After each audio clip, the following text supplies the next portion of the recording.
नमो नमः। आज शनिवार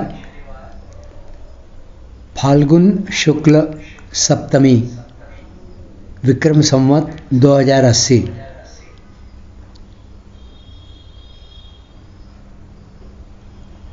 कितने 18 मार्च कि नहीं 16 मार्च 2024। श्रीमद् भगवद गीता के नवम अध्याय के 11 श्लोक का विवेचन आज देखेंगे। पूर्व श्लोक से संबंध। जो नित्य निरंतर अपने आप में ही स्थित रहते हैं, जिसके आश्रय से प्रकृति घूम रही है और संसार मात्र का परिवर्तन हो रहा है, ऐसे परमात्मा की तरफ दृष्टि न डालकर जो उल्टे चलते हैं, उनका वर्णन आगे के 2 श्लोकों में भगवान करते हैं। अवजानन्ति मां मूढ़ा मानुषीं तनुमाश्रितं परं भावमजानन्तो मम भूतमहेश्वरम। भगवान कहते हैं, मूर्ख लोग मेरे संपूर्ण प्राणियों के महान ईश्वर रूप परम भाव को न जानते हुए मुझे मनुष्य शरीर के आश्रित मानकर, अर्थात साधारण मनुष्य मानकर मेरी अवज्ञा करते हैं। परम भावमजानन्तो मम भूत महेश्वरम तक संपूर्ण श्लोक। जिसकी सत्ता स्फूर्ति पाकर प्रकृति अनंत ब्रह्मांडों की रचना करती है, चर व अचर, स्थावर व जंगम प्राणियों को पैदा करती है, जो प्रकृति और उसके कार्य मात्र का संचालक, प्रवर्तक, शासक और संरक्षक है, जिसकी इच्छा के बिना वृक्ष का पत्ता भी नहीं हिलता। प्राणी अपने कर्मों के अनुसार जिन जिन लोकों में जाते हैं, उन लोकों में प्राणियों पर शासन करने वाले जितने देवता है, उनका भी जो ईश्वर अर्थात मालिक है और जो सबको जानने वाला है, ऐसा वह मेरा भूत महेश्वर रूप सर्वोत्कृष्ट भाव अर्थात स्वरूप है।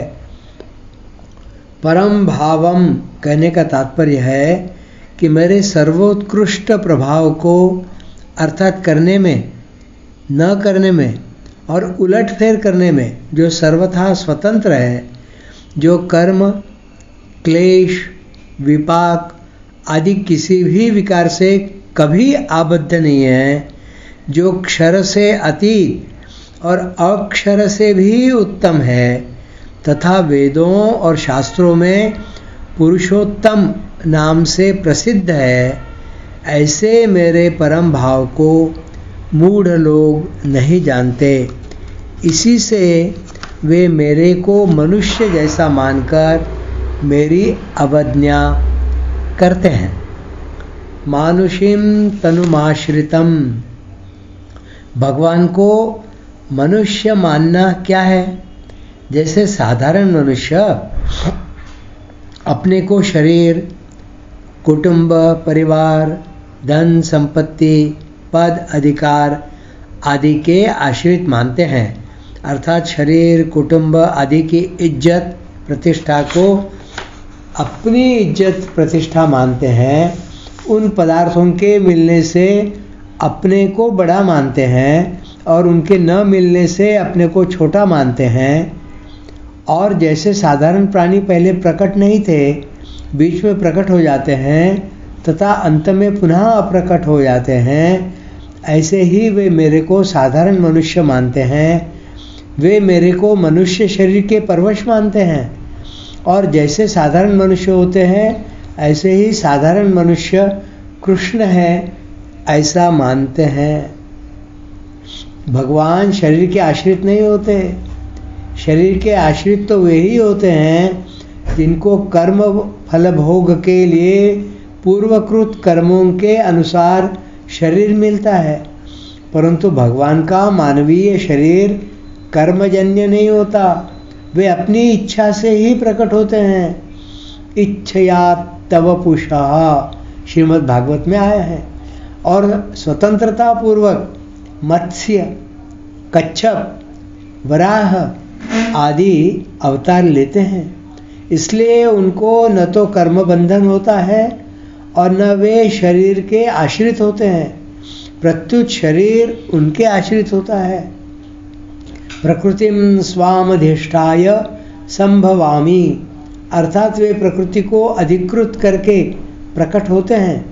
तात्पर्य यह हुआ कि सामान्य प्राणी तो प्रकृति के परवश होकर जन्म लेते हैं तथा प्रकृति के आश्रित होकर ही कर्म करते हैं, पर भगवान स्वेच्छा से, स्वतंत्रता से अवतार लेते हैं और प्रकृति भी उनकी अध्यक्षता में काम करती है।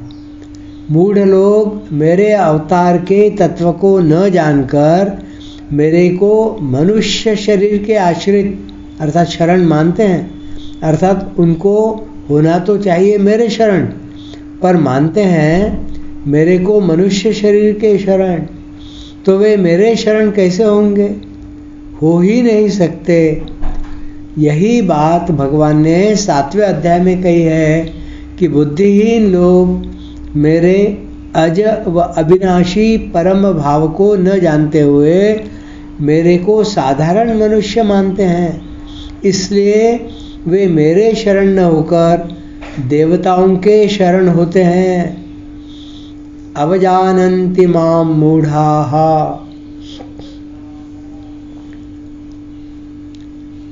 जिसकी अध्यक्षता में प्रकृति अनंत ब्रह्मांडों को उत्पन्न और लीन करती है, जिसकी सत्ता स्फूर्ति से संसार में सब कुछ हो रहा है और जिसने कृपा करके अपनी प्राप्ति के लिए मनुष्य शरीर दिया है, ऐसे मुझ सत्य तत्व की मूढ़ लोग अवहेलना करते हैं।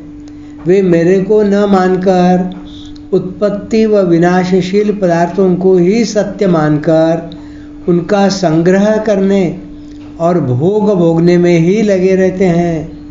यही मेरी अवज्ञा व अवहेलना करना है। अगला श्लोक। अब भगवान आगे के श्लोक में अपनी अवज्ञा का फल बताते हैं। मोघाशा मोघ कर्माणो मोघ ज्ञाना विचेतसः राक्षसीमासुरीं चैव प्रकृतिं मोहिनीं श्रिता। जिनकी सब आशाएं व्यर्थ होती है, सब शुभ कर्म व्यर्थ होते हैं और सब ज्ञान व्यर्थ होते हैं, अर्थात जिनकी आशाएं, कर्म और ज्ञान सत्फल देने वाले नहीं होते, ऐसे अविवेकी मनुष्य आसुरी, राक्षसी और मोहिनी प्रकृति का आश्रय लेते हैं।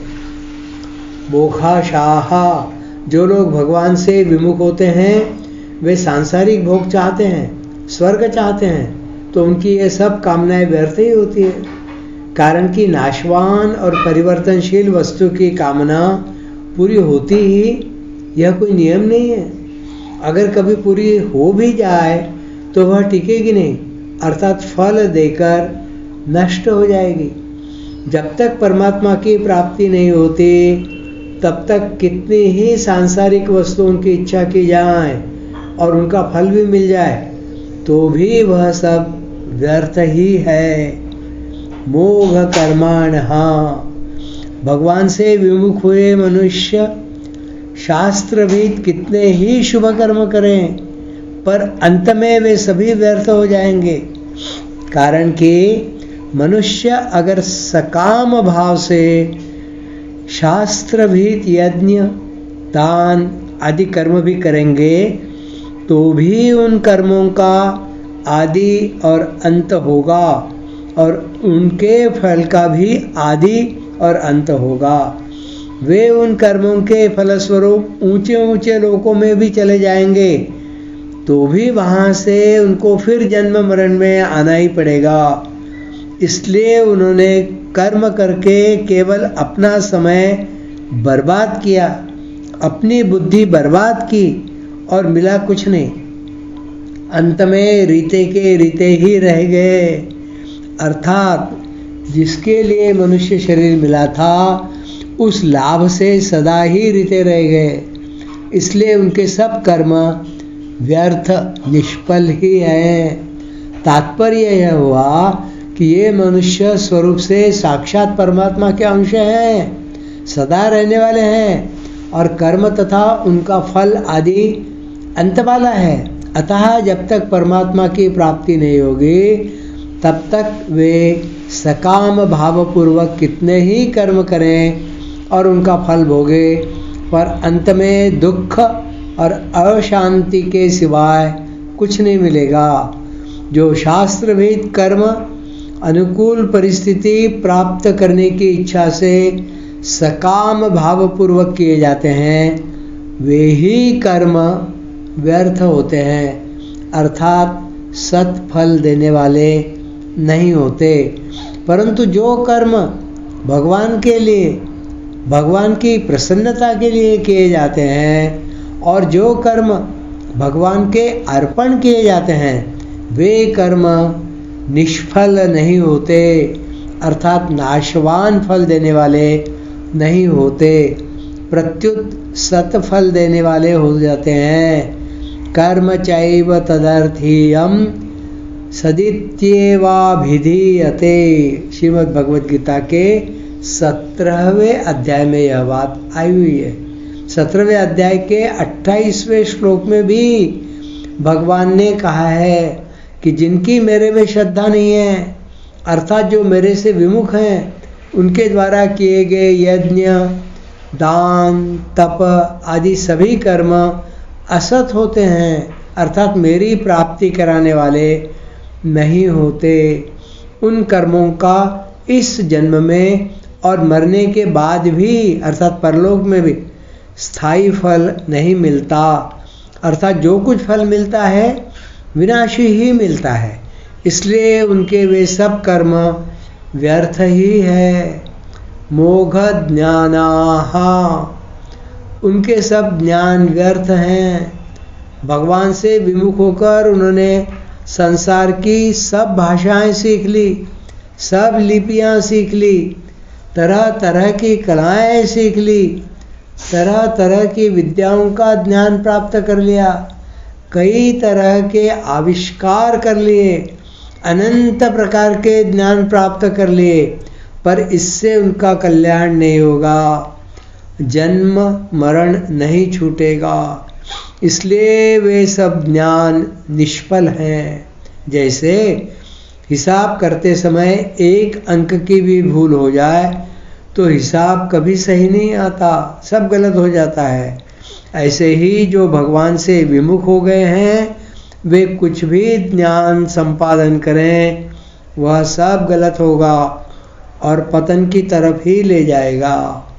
विचेतसहा, उनको सार असार, नित्य अनित्य, लाभ हानि, कर्तव्य अकर्तव्य, मुक्ति बंधन आदि बातों का ज्ञान नहीं है।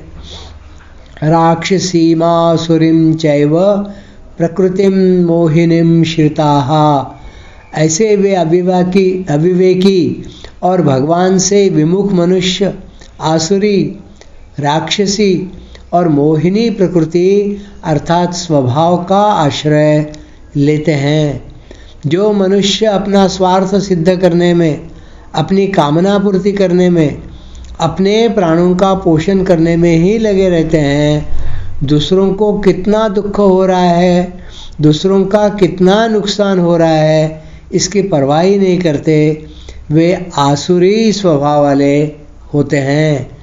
जिनके स्वार्थ में, कामना पूर्ति में बाधा लग जाती है, उनको गुस्सा आ जाता है और गुस्से में आकर वे अपना स्वार्थ सिद्ध करने के लिए दूसरों का नुकसान कर देते हैं, दूसरों का नाश कर देते हैं, वे राक्षसी स्वभाव वाले होते हैं, जिसमें अपना न स्वार्थ है न परमार्थ है और न वैर है, फिर भी बिना किसी कारण के जो दूसरों का नुकसान कर देते हैं, दूसरों को कष्ट देते हैं।